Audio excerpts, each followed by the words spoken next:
Klon pada tanaman karet adalah sekumpulan individu tanaman yang mempunyai genotip yang sama dan berasal dari satu pohon induk dan merupakan hasil perbanyakan secara okulasi.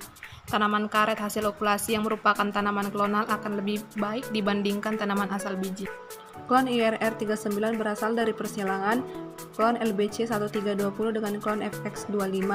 Bentuk anak daun tengahnya oval, posisi tangkai anak daunnya berjungkat, warna daun hijau tua mengkilat, tekstur daun halus, ujung daunnya pendek, dan pinggir daun agak bergelombang, dan memiliki 4-5 helai daun.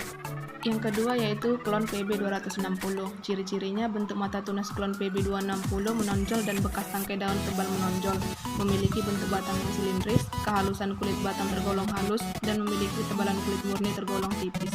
Yang ketiga yaitu klon IRR112, berbentuk elips memanjang, pinggir daun bergelombang, agak lembut, berwarna hijau tua, dan tangkai daun panjang, jarak antar daun jauh, dan memiliki payung. Bahan campurnya air ini untuk stimulan ke arah bawah, yang oranye ini untuk ke arah atas. Boleh, biasanya kalau yang kayak dari CPO dia pakai tepung kaji, tarik sampai ke bawah sini sampai habis.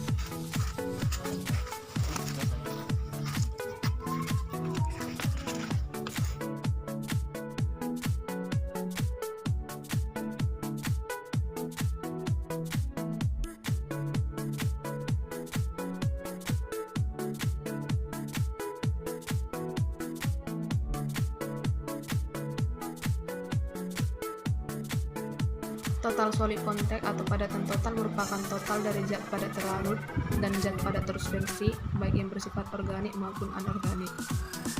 Kadar karet kering diukur sebagai TSC atau total solid content melalui perbandingan persen bobot basa tetesan lateks.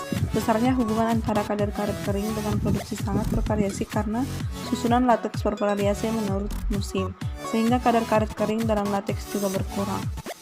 Kadar karet kering juga bergantung pada faktor-faktor lingkungan selama penyadapan.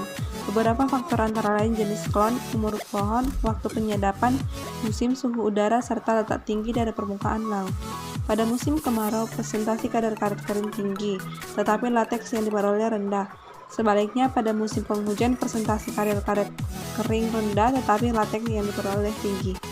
Kadar karet kering merupakan pencerminan dari kemampuan biosintesis lateks itu. Namun kadarnya yang terlalu tinggi dapat memperlambat aliran lateks. Rumus kadar karet kering atau TSC yaitu berat kering per berat basah dikali dengan 100. Kadar thiol merupakan indikasi penting yang berhubungan dengan kerentanan fisiologis lateks, terutama pada kejadian kering alur sadap atau disebut CAS. Kandungan thiol optimum adalah berkisar 0,4 sampai 0,9 mm. Fungsi thiol adalah mengaktifkan enzim-enzim yang berperan dalam kondisi cekaman lingkungan, dan status thiol menunjukkan respon tanaman. Ketersediaan thiol dalam lateks penting bagi tanaman karena fungsinya sebagai aktivator enzim dan berhubungan dengan stabilitas membran luteoid untuk memperpanjang lama aliran lateks. Absorbansi adalah perbandingan intensitas sinar yang diserap dengan intensitas sinar datang. Alat yang digunakan yaitu spektrofotometer menghasilkan sinar dari spektrum dengan panjang gelombang yang tertentu.